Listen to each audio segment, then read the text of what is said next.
Nggak tahu ya.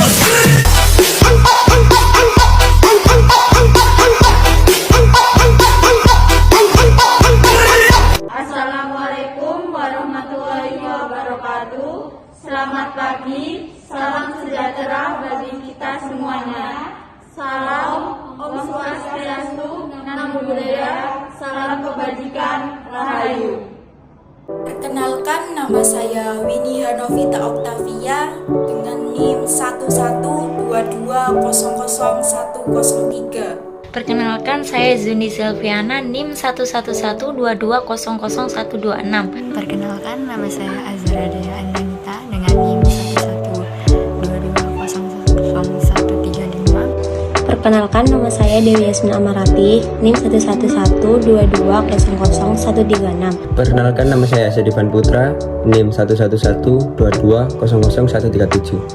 Perkenalkan, saya Natania Chandra Fadila dengan NIM 1112200138. Zabib dengan NIM 1112200145. Perkenalkan, nama saya Marsyana Widya Dinda dengan NIM 1112200146. Selamat sore, kami di sini akan mempresentasikan yang bertema ketahanan pangan nasional. Pangan dari Thomas Malthus mengatakan bahwa jumlah manusia meningkat secara eksponensial, sedangkan usaha pertambangan, persediaan pangan hanya dapat meningkat secara aritmetika. Dalam perjalanan sejarah dapat dicatat berbagai peristiwa perlawanan lokal yang kadang-kadang meluas menjadi lapangan nasional yang sangat parah di berbagai negara. Kebutuhan pangan di dunia semakin meningkat seiring dengan bertambahnya jumlah penduduk di dunia. Pada tahun 1930, penduduk dunia hanya 2 miliar, dan 30 tahun kemudian pada tahun 1960 baru mencapai 3 miliar. Pada era 2000-an, penduduk dunia melonjak hingga mencapai kurang lebih 6 miliar penduduk. Baik teman-teman, di sini saya akan membahas pengertian ketahanan nasional. Oke, yang pertama, ketahanan berasal dari asal kata tahan. Tahan menderita, tahan kuat, dan menguasai diri, tidak kenal menyerah. Ketahanan berarti berbicara tentang perihal kuat, keteguhan hati, atau ketabahan. Jadi, ketahanan nasional adalah perihal kuat, teguh dalam rangka kesadaran, sedangkan pengertian nasional adalah penduduk yang tinggal di suatu wilayah dan berdaulat. Dengan demikian, istilah ketahanan nasional adalah perihal keteguhan hati untuk memperjuangkan kepentingan nasional. Ketahanan nasional merupakan kondisi dinamis suatu bangsa berisi keuletan dan ketangguhan yang mengandung kemampuan untuk mengembangkan kekuatan nasional dalam menghadapi dan mengatasi segala tantangan, ancaman, hambatan, serta gangguan baik yang datang dari luar dan dalam, yang secara langsung maupun tidak langsung, yang membahayakan integritas, identitas, kelangsungan hidup bangsa dan negara, serta perjuangan mengejar tujuan nasionalnya. Faktor penguatan ketahanan nasional suatu bangsa yaitu ideologi, politik, sosial budaya, ekonomi, pertahanan, keamanan. Konsepsi pengembangan kekuatan nasional melalui pengaturan dan penyelenggaraan kesejahteraan dan keamanan yang seimbang, serasi, dan selaras dalam seluruh aspek kehidupan secara utuh dan terpadu berlandaskan Pancasila dan Undang-Undang Dasar 1945 dan wawasan Nusantara.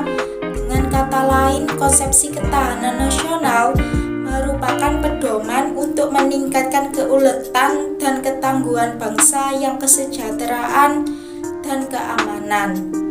Kesejahteraan dapat digambarkan sebagai kemampuan bangsa dalam menumbuhkan dan mengembangkan nilai-nilai nasionalnya demi sebesar-besarnya kemakmuran yang adil dan merata, rohaniat dan jasmania. Sedangkan keamanan adalah kemampuan bangsa untuk melindungi nilai-nilai nasional terhadap ancaman di luar maupun di dalam. pengaruh aspek ketahanan nasional pada kehidupan bangsa dan bernegara. Berdasarkan pemahaman tentang hubungan tersebut, diperoleh gambaran bahwa konsepsi ketahanan nasional akan menyangkut hubungan antar aspek yang mendukung kehidupan, yaitu yang pertama, aspek yang berkaitan dengan alamiah yang bersifat statis, meliputi aspek geografi, kependudukan, dan sumber daya alam. Yang kedua, aspek yang berkaitan dengan sosial yang bersifat dinamis, meliputi aspek ideologi, politik, ekonomi, dan sosial budaya. 1. Pengaruh aspek ideologi. Secara teori, suatu ideologi berasal dari aliran pikiran dan merupakan pelaksanaan dari sistem pemikiran itu sendiri. Ada ideologi Pancasila, ketahanan pada aspek ideologi, pembinaan ketahanan ideologi. 2. Pengaruh aspek politik. Hubungan yang tercermin dalam fungsi pemerintahan negara sebagai penentu kebijakan serta aspirasi tuntunan masyarakat sebagai tujuan yang ingin diwujudkan, sehingga kebijakan pemerintah negara itu haruslah serasi dan selaras dengan keinginan aspirasi masyarakat. 3. Pengaruh aspek ekonomi. Perekonomian adalah salah satu aspek kehidupan nasional yang berkaitan dengan pemenuhan kebutuhan bagi masyarakat, meliputi produksi, distribusi, serta konsumsi barang dan jasa. Ada ketahanan aspek ekonomi. 4. Pengaruh pada aspek sosial budaya. Pengertian sosial adalah pergaulan hidup manusia dan bermasyarakat yang mengandung nilai-nilai kebersamaan, senasib, penanggungan, dan solidaritas yang merupakan unsur pemersatu. Ada ketahanan pada aspek sosial budaya. 5. Pengaruh aspek pertahanan dan keamanan. Pertahanan dan keamanan Indonesia adalah segenap daya upaya seluruh rakyat Indonesia sebagai satu sistem pertahanan dan keamanan dalam mempertahankan dan mengamankan demi kelangsungan hidup bangsa dan negara Indonesia. Untuk mewujudkan keberhasilan ketahanan nasional diperlukan kesadaran setiap warga negara Indonesia, yaitu memiliki semangat perjuangan bangsa dan bentuk perjuangan non-fisik yang berupa keuletan dan ketangguhan yang tidak mengenal menyerah, yang mengandung kemampuan pengembangan kekuatan nasional dalam rangka menghadapi segala ancaman, gangguan, tantangan, dan hambatan baik dalam luar maupun dari dalam. Sadar dari peduli terhadap pengaruh-pengaruh yang timbul pada aspek ideologi politik, ekonomi, dan sosial budaya dan pertahanan keamanan. Apabila sebagai setiap warga negara Indonesia memiliki semangat perjuangan bangsa dan sadar serta peduli terhadap pengaruh yang timbul dalam masyarakat berbangsa dan bernegara, serta dapat mengelimir pengaruh-pengaruh tersebut, maka akan tercermin keberhasilan ketahanan nasional. Untuk mewujudkan ketahanan nasional diperlukan suatu kebijakan umum dari pengambilan kebijakan tersebut, politik dan strategi nasional atau Poltranas. Yang selanjutnya yaitu ada asas-asas ketahanan nasional yang berdasarkan Undang-Undang Dasar 1945, yaitu ada 4. Yang pertama ada asas kesejahteraan dan keamanan, yaitu kesejahteraan dan keamanan merupakan hal utama dalam menyelenggarakan kehidupan berbangsa dan bernegara. Tanpa dua hal ini, kehidupan bernegara dan berbangsa kehilangan relevansi keberadaannya.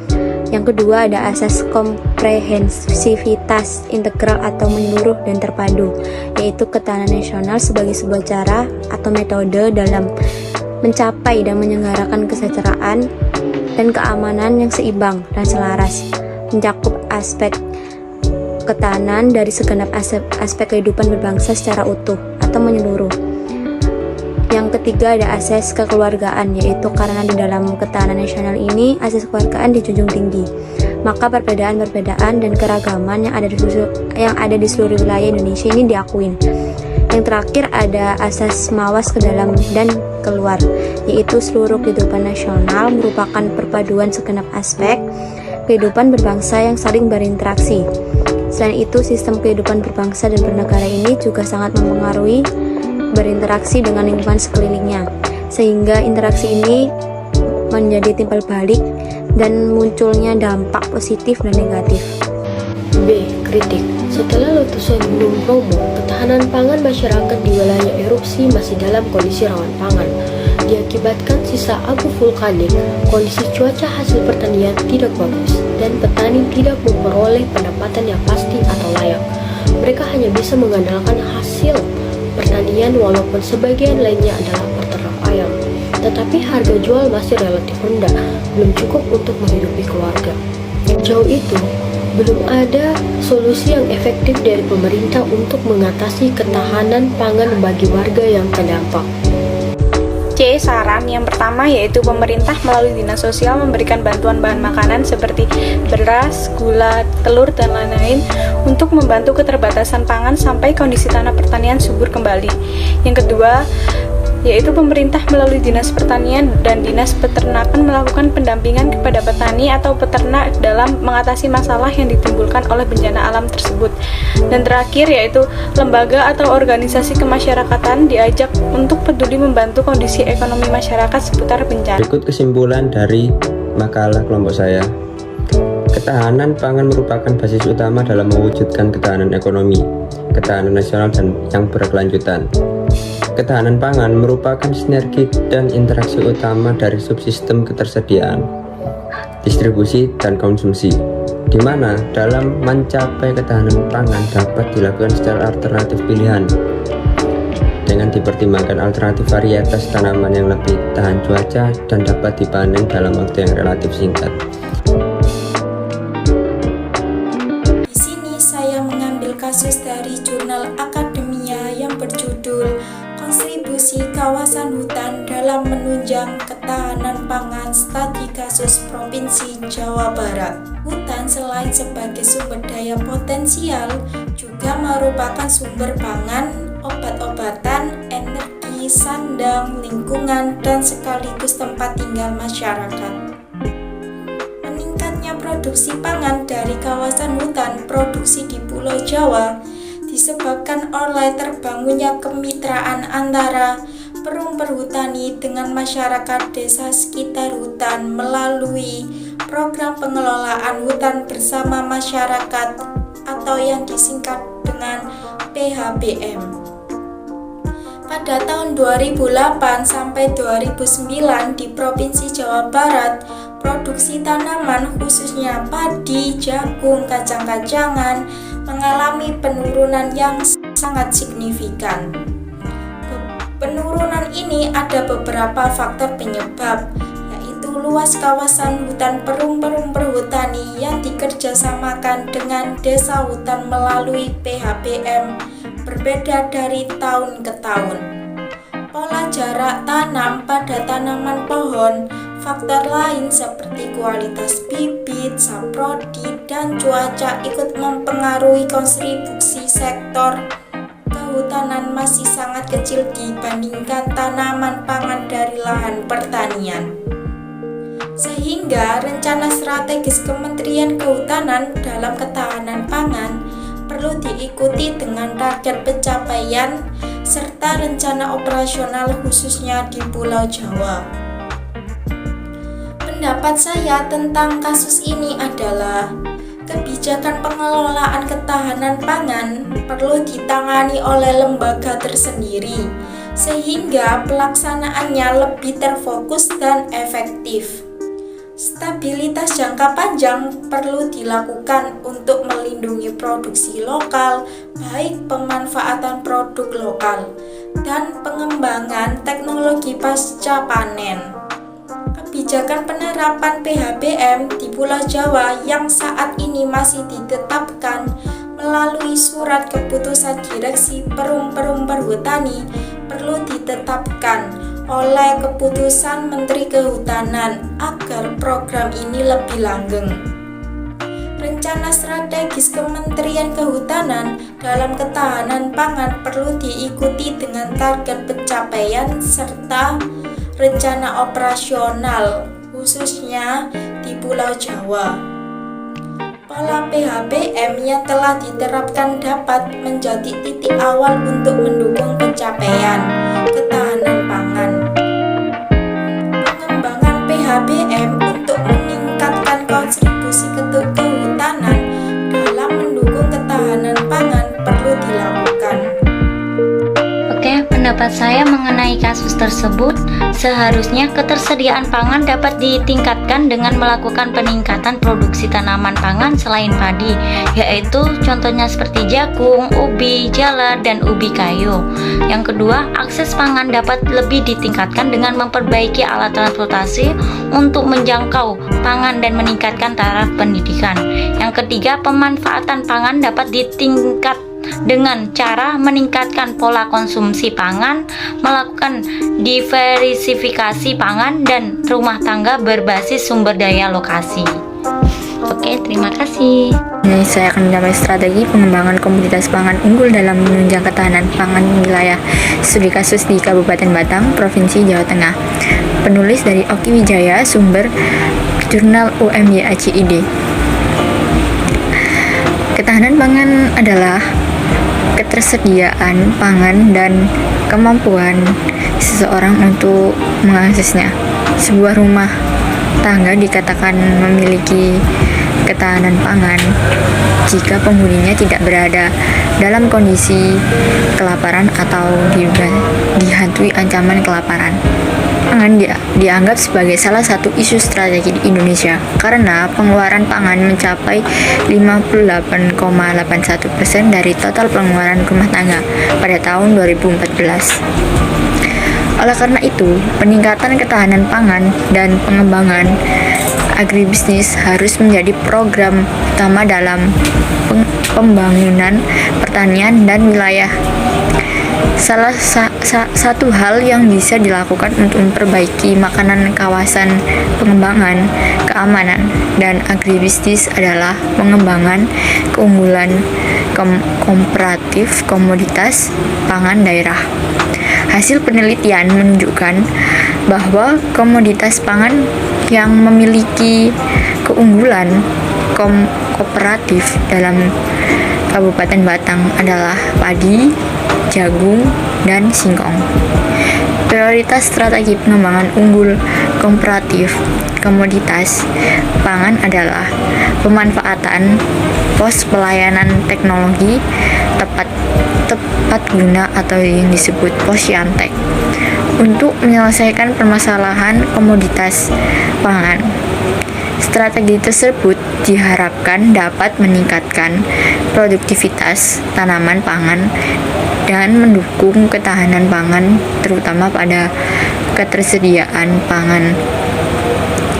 Baik, terima kasih. Di sini saya akan mengomentari kasus saya, yaitu tentang krisisnya petani yang berdampak pada pangan di Indonesia. Saya mengambil kasus ini di Jurnal Pendidikan Geografi Fakultas Ilmu Sosial Universitas Pendidikan Ganesha Singaraja Bali. Jadi Indonesia seringkali mengalami krisis pangan antara tahun 2007 hingga 2008. Krisis pangan ini melahirkan pemahaman umum di banyak kalangan masyarakat bahwa pertanian harus menjaga agenda utama dalam pembangunan ekonomi. Dalam rangka pembangunan ekonomi ini, pertanian haruslah menjaga agenda utama yang digarap karena terkait dengan pemenuhan ketahanan pangan nasional. Pemenuhan kebutuhan pangan nasional ini mengalami peningkatan karena adanya pertumbuhan konsumsi pangan dan penambahan penduduk. Saat ini mencapai 259,9 juta jiwa. Serta ketergantungan Indonesia yang sangat besar terhadap impor, seperti kita mengimpor beras, daging, jagung, dan lain sebagainya. Impor yang tinggi ini merupakan salah satu dampak dari rendahnya produksi pangan, dan di mana yang diawali oleh krisis petani di Indonesia akibat dari terus berkurangnya jumlah petani yang ada di Indonesia. Indonesia terus melakukan impor pangan akan menyebabkan terjadinya pembengkakan pada anggaran belanja negara, sehingga akan menimbulkan banyak permasalahan bagi negara di Indonesia. Saya akan mengomentari isu saya yang berjudul Upaya Bela Negara Melalui Ketahanan Pangan di Masa COVID-19. Menurut saya, upaya pemerintah saja tidak cukup untuk mempertahankan ketahanan pangan di Indonesia saat pandemi COVID-19. Mengingat adanya PSBB dan banyak masyarakat yang diliburkan pekerjaannya, masyarakat juga harus berpartisipasi dalam mempertahankan ketahanan pangan di Indonesia dari kalangan mahasiswa sampai pekerja. Sehari-hari selama ini Maka direkomendasikan strategi pengembangan ketahanan pangan, yaitu yang pertama meningkatkan kapasitas ibu rumah tangga melalui pembentukan kelompok wanita tani dan meningkatkan kapasitas ibu rumah tangga untuk mengelola usaha produktif secara berkelompok. Yang kedua yaitu penyuluhan pengendalian hama dan penyakit tanaman dan ternak ayam bagi ibu rumah tangga. Yang ketiga ada pelatihan ibu rumah tangga dan calon tenaga pendamping kelompok usaha wanita. Yang keempat, penguatan modal usaha tani bagi ibu rumah tangga dan pengadaan bantuan modal untuk pengembangan usaha produktif kelompok yang berbasis sumber daya lokal.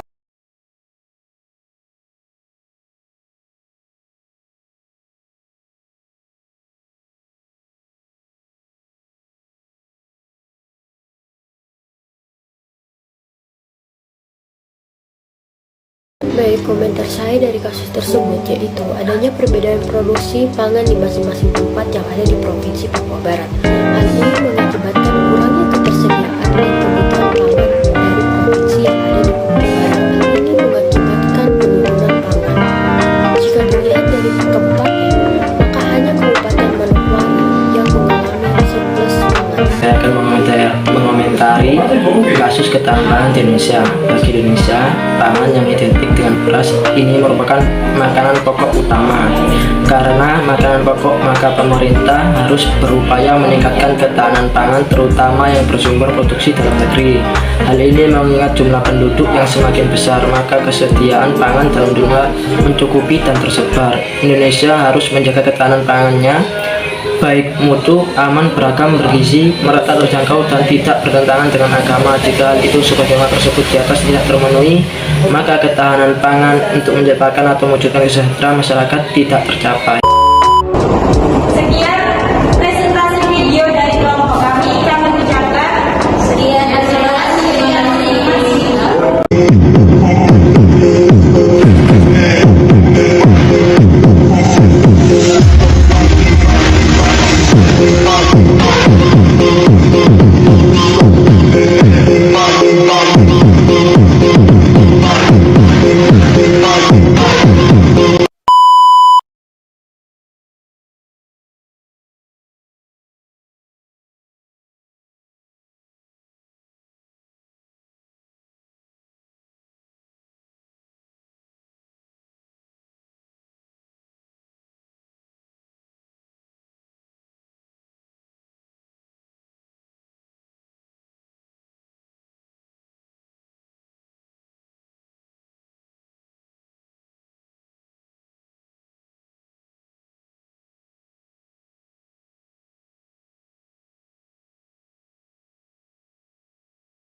Sekian presentasi video dari kelompok kami. Kami ucapkan sekian terima kasih.